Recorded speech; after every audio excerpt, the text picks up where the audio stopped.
ಈಗ ನೋಡಿ, ನಮ್ಮದು ಇದು ಎಲ್ಲ ಉತ್ತರ ಕನ್ನಡ ಟ್ಯಾಕ್ಸಿ ಚಾಲಕರು, ಖಾಲಿ ಟ್ಯಾಕ್ಸಿ ಚಾಲಕರು ಬಂದಿದ್ದೀವಿ ಇಲ್ಲಿ.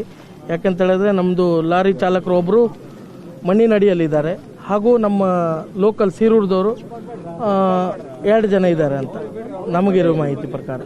ಜನಾರ್ದನ್ ಹಾಗೂ ಅರ್ಜುನ್ ಅವರನ್ನು ಆದಷ್ಟು ಬೇಗ ಹುಡುಕಿ ತೆಗೆಯುವಂಥ ಕೆಲಸ ಆಗಬೇಕು ಅಧಿಕಾರಿಗಳಿಂದ. ಅದನ್ನು ಕ್ರಮ ವಹಿಸಬೇಕು ನೀವು, ಆಯಿತಾ. ಇನ್ನೊಂದು ವಿಚಾರ ಏನಂತ ಹೇಳಿದ್ರೆ, ನಾವು ಈಗ ಇಲ್ಲಿ ಅರ್ಜಿಯಲ್ಲಿ ಬರೆದಿದ್ದೀವಿ ಕ್ಲಿಯರಾಗಿ, ಅಂಕೋಲಾ ಸೀರೂರು ದಿನಾಂಕ 16ರಂದು ಗುಡ್ಡ ಕುಸಿತದಿಂದ ಉಂಟಾದ ಅನಾಹುತದಲ್ಲಿ ಮೃತರಾದ ಮೃತದೇಹಗಳನ್ನು ಶೀಘ್ರ ಕಾರ್ಯಾಚರಣೆಯ ಮೂಲಕ ಹೊರತೆಗೆಯಲು ಕ್ರಮವಹಿಸುವುದು. ಕೂಡಲೇ ಗುಡ್ಡ ಕುಸಿತದಿಂದ ಸಿಲುಕಿರುವ ಕೇರಳದ ಲಾರಿ ಚಾಲಕ ಅರ್ಜುನ್ ಮತ್ತು ಜನಾರ್ದನ್ ಇತರೆ ಚಾಲಕರನ್ನು ಪತ್ತೆ ಮಾಡುವುದು. 2. ಬಳಲೆಯಲ್ಲಿ ಹೆದ್ದಾರಿಯ 2 ಅಂಚಿನ ಕಳೆದ 6-7 ದಿನಗಳಿಂದ ನಿಲ್ಲಿಸಿಟ್ಟ ಲಾರಿ, ಕಂಟೈನರ್, ಇತರ ವಾಹನಗಳ ಚಾಲಕರುಗಳಿಗೆ ಊಟೋಪಹಾರ, ಶುದ್ಧ ಕುಡಿಯುವ ನೀರು, ಔಷಧಿ ಮುಂತಾದ ಅತ್ಯಗತ್ಯ ಮೂಲಭೂತ ಸೌಲಭ್ಯಗಳನ್ನು ಒದಗಿಸಿಕೊಡಲು ಜಿಲ್ಲಾಡಳಿತ ಅಥವಾ IRB ಕಂಪನಿಯ ಕೂಡಲೇ ಕ್ರಮವಹಿಸಬೇಕು. ಜಿಲ್ಲಾಡಳಿತವು IRB ಕಂಪನಿ ಮೂಲಕ ಅಥವಾ ಇತರ ಮೂಲಗಳಿಂದ ನಿಲ್ಲಿಸಿಟ್ಟ ಲಾರಿ ಚಾಲಕರು ಶುದ್ಧ ಕುಡಿಯುವ ನೀರು ಇದಾಗಿ.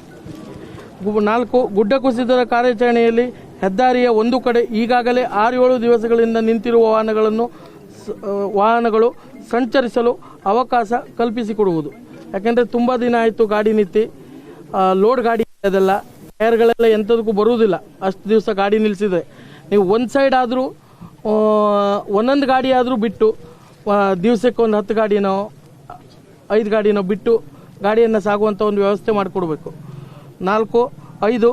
ಲಾರಿ ಚಾಲಕರೊಡನೆ ಪೊಲೀಸ್ ಅಧಿಕಾರಿಗಳು ಸೇರಿದಂತೆ ಎಲ್ಲ ಸಂಬಂಧಿಸಿದ ಇಲಾಖಾ ಅಧಿಕಾರಿಗಳು, ಸಿಬ್ಬಂದಿಗಳು ಸೌಜನ್ಯದಿಂದ ವರ್ತಿಸಬೇಕು. ಇನ್ನೊಂದು ಬೇಡಿಕೆ ಅಂದರೆ ರಸ್ತೆ ಸಂಚಾರ ಸುಗಮವಾಗುವ ತನಕ ಟೋಲ್ಗಳನ್ನು ಬಂದ್ ಮಾಡುವಂತೆ ನೋಡಿಕೊಳ್ಳಬೇಕು. ಯಾಕೆಂತ ಹೇಳಿದ್ರೆ ಈಗ ಟ್ರಕ್ಗಳೆಲ್ಲ ಓಡಾಡ್ತಾ ಇಲ್ಲ, ಎಲ್ಲ ಗಾಡಿಗಳು ಸ್ಟಾಪ್ ಆಗಿವೆ, ಎಲ್ಲ ರಸ್ತೆಗಳು ಬಂದಿದೆ.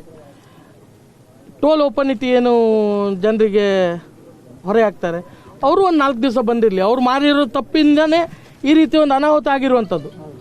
IRB ಕಂಪನಿ ಏನು ಒಂದು ತಪ್ಪು ಮಾಡಿದೆಯಲ್ಲ, ಅದರಿಂದನೇ ಈ ರೀತಿ ಒಂದು ಅನಾಹುತ ಆಗಿರುವಂಥದ್ದು. ರಸ್ತೆ ಓಪನ್ ಆಗೋ ತನಕ ಕೂಡ ಟೋಲನ್ನು ಬಂದಿರುವಂಥದ್ದು ಒಳ್ಳೆ ವಿಚಾರ.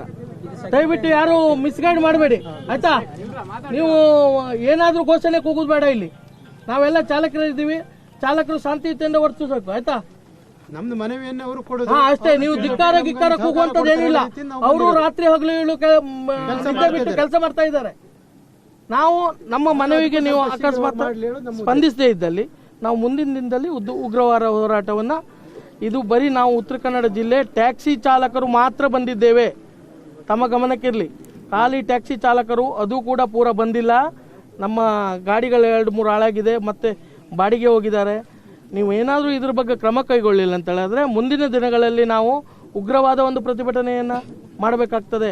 ನಿಮ್ಮ ಜಿಲ್ಲಾಧಿಕಾರಿಗಳ ಆಫೀಸ್ಗೆ ತೆರಳಿ ಅಲ್ಲಿಯೇ ಕೂತ್ಕೊಳ್ಬೇಕಾಗ್ತದೆ, ಧರಣಿ ಕೂತ್ಕೊಳ್ಬೇಕಾಗ್ತದೆ ಅಂತ ಹೇಳಲಿಕ್ಕೆ ನಿಮ್ಗೆ ಇಷ್ಟಪಡ್ತೀನಿ ಮೇಡಮ್. ದಯವಿಟ್ಟು ಸಂಗತಿ ಮೇಡಮ್, ಇಲ್ಲೊಂದು ವ್ಯವಸ್ಥೆಯನ್ನು ಕಲಿಸಬೇಕಾದ್ದು. ಮತ್ತೆ IRB ಏನೋ ಕಂಪನಿ ಇದೆ, ಇಲ್ಲೊಂದು ಊಟದ ವ್ಯವಸ್ಥೆ ಇಲ್ಲ, ಕುಡಿಲಿಕ್ಕೆ ಒಂದು ನೀರಿನ ವ್ಯವಸ್ಥೆ ಇಲ್ಲ. ಬಹಳ ಬೇಸರ. ಯಾಕೆಂತಂದ್ರೆ ಹೊರ ರಾಜ್ಯದಿಂದ ಇಲ್ಲೊಂದು ಜನ ಬಂದಿದ್ದಾರೆ, ಅವ್ರ ಬಗ್ಗೆ ಯಾರು ಕೂಡ ಕಾಳಜಿ ತಗೊಳ್ತಿಲ್ಲ. ದಯವಿಟ್ಟು ಮಾಡಿಸಿ. ಯಾಕೆಂದ್ರೆ ಚಾಲಕರ ಕಷ್ಟ ಚಾಲಕರಿಗೆ ಗೊತ್ತು, ನಾವು ಅದನ್ನು ಅನುಭವಿಸಿದೀವಿ. ನಾವು ಹೊರಗಡೆ ಹೋದವಾಗ ನಮಗೆ ಅವರು ಸ್ಪಂದಿಸಿದ್ದಾರೆ. ಇದು ಸೆಕೆಂಡ್ ಟೈಮು, ಫಸ್ಟ್ ಟೈಮ್ ಏನಲ್ಲ. ಯಾಕೆಂದ್ರೆ ಲಾಸ್ಟ್ ಟೈಮ್ ನಮ್ದು ದಿವ್ಗಿಯಲ್ಲಿ ಆಗಿತ್ತು, ದುಂಡ್ಕುಳಿಯಲ್ಲಿ. ಅಲ್ಲೂ ಕೂಡ ಮನೆಗೆ ನುಗ್ಗಿ ಮನೆಯಲ್ಲಿ ಮಕ್ಕಳೆಲ್ಲ ಸತ್ತಿದ್ದಾರೆ. ಮೇಡಮ್, ದಯಮಾಡಿ ಆ ಟೋಲ್ನ ಬಂದ್ ಮಾಡಿಸಿ. ನೀವು ಒಳ್ಳೆ ಕೆಲಸ. ಯಾಕೆಂದ್ರೆ 1 ವಾರ ಬಂದಿರ್ಲಿ, ಅವ್ರಿಗೂ ಗೊತ್ತಾಗ್ಲಿ, ಅವ್ರಿಗೂ ಮೇಲ್ನವರಿಗೆ. ಅಧಿಕಾರಿಗಳು ಯಾಕೆ ಸ್ಪಂದಿಸ್ತಾ ಇಲ್ಲ ಗೊತ್ತಿಲ್ಲ.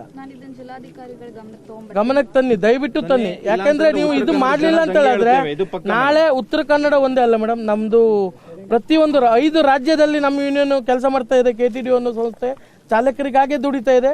ಚಾಲಕರಿಗೆ ಏನೇ ಒಂದು ಪ್ರಾಬ್ಲಮ್ ಆದ್ರೂ ಕೂಡ ನಮ್ಮ KTDO ಸಂಸ್ಥೆ ಮುಂದೆ ನಿಂತು ಆ ಚಾಲಕರಿಗೆ ಸಹಾಯ ಮಾಡುವಂಥದ್ದಾಗಿರಲಿ, ಅವರಿಗೆ ಸ್ಪಂದಿಸುವಂಥದ್ದಾಗಿರಲಿ ಮಾಡ್ತಾ ಇದೆ. ಹಾಗೂ ಏನೇ ಊರಿನಲ್ಲಿ ಒಂದು ದುರಂತ ಆದರೂ ಕೂಡ ಅಲ್ಲಿಯೂ ಕೂಡ ನಮ್ಮ KTDO ಸಂಸ್ಥೆ ಅಲ್ಲಿ ಏನು ಬೇಕೋ ಅದನ್ನು ವ್ಯವಸ್ಥೆ ಮಾಡ್ತಾ ಇದೆ. ಈಗ ನಾವು ಮೊನ್ನೆ ಕೂಡ ಎಲ್ಲ ಚಾಲಕರಿಗೆ ಊಟದ ವ್ಯವಸ್ಥೆಯನ್ನು ಮಾಡಿದ್ವಿ. ಇವತ್ತು ನಾವು ಅದನ್ನು ಮಾಡಿದ್ದು ನೋಡಿ, ರಾಜು ನಾಯ್ಕ್ ಮಸ್ತಿಯಾಳ್ ಅಂತ ಇವರು ಕೂಡ ನಮ್ಮ ಊರಿನವರೇ, ಕುಮಟಾ ತಾಲೂಕಿನವರೇ, ಸ್ವಾಭಿಮಾನಿ ಬಣದ ಜಿಲ್ಲಾಧ್ಯಕ್ಷರು. ಇವರು ನಿಮ್ಮ ವತಿಯಿಂದನೇ ನಾವು ಇವತ್ತು ಎಲ್ಲ ಟ್ರಕ್ ಚಾಲಕರಿಗೆ, ಕೇರಳದಿಂದ ಬಂದಂಥವರಿಗೆ ಊಟದ ವ್ಯವಸ್ಥೆಯನ್ನು ಮಾಡ್ತೀನಿ ಅಂತ ಅವರು ಇವತ್ತು ಎಲ್ಲ ಊಟದ ವ್ಯವಸ್ಥೆಯನ್ನು ಮಾಡಿದ್ದಾರೆ. ದಯವಿಟ್ಟು ನಾವೇ ಮಾಡೋದಲ್ಲ, ಅಧಿಕಾರಿಗಳು ನೀವು IRB ಕಂಪನಿಯಿಂದ ಮಾಡಿಸಿ, ನಿಮ್ಮಿಂದ ಮಾಡಿ, IRB ಕಂಪನಿಯಿಂದ ಮಾಡಿಸಿ. ಬರೀ ದಾಲ್ ಸಾರು, ಅವ್ರದ್ದು ನೀರು, ಏನಾದರೂ ಒಂದು ಅದು ಕೊಡುವುದಲ್ಲ. ಅವರು ಖಾಲಿ ಅವರು ಕೊಡ್ತಾ ಇರೋದು ನೋಡಿದ್ವಿ ನಾವು. ಆ ದಾಲ್ ತಂದುಬಿಟ್ಟು ಅವರು ಡ್ರೈವರಿಗೊಂದು ಕುಡಿಯುವ ಶುದ್ಧವಾದ ನೀರಿನ ಒಂದು ವ್ಯವಸ್ಥೆ ಮಾಡಿ ಮೇಡಮ್, ದಯಮಾಡಿ. ಆ ರೀತಿ ಸ್ವಲ್ಪ ವಾಲ್ಗೆ ಕಟ್ಟಿಸಿ ಸೇಫ್ ಆಗೋ ರೀತಿಯಲ್ಲಿ ಮಾಡಿಸಿ ಮೇಡಮ್. ಈಗ ನಮಗೆ ಈಗ ಸ್ಟಾರ್ಟ್ ಮಾಡಿದ್ರೆ ಅಲ್ಲಿ ತನಕ ಸತ್ಯ ಹೋಗಿರೋ ಊಟ ಕೊಡೋದು. ರೋಡ್ ಇದು ಮಾಡ್ತಾರೆ. ದಯವಿಟ್ಟು ಮಾಡಿಸಿ ಮೇಡಮ್, ರಿಸ್ಕ್ ತಗೊಂಡು. ನಮ್ಮಲ್ಲಿ ಆಗಲ್ರಿ, 7 ದಿವಸ ನಂತರ IRB ಸಪ್ಲೈ ಮಾಡ್ತಾರೆ. 7 ದಿನ 8 ಜನ ಸತ್ಯ ಹೋದ್ರೆ ಯಾರು ಕೊಡ್ತಿದ್ರು ಒಳ್ಳೆ ಊಟ IRB? 7 ದಿವಸ ಸತ್ತು ಹೋದ್ರೆ ಯಾರು ಕೊಡ್ತಿರು?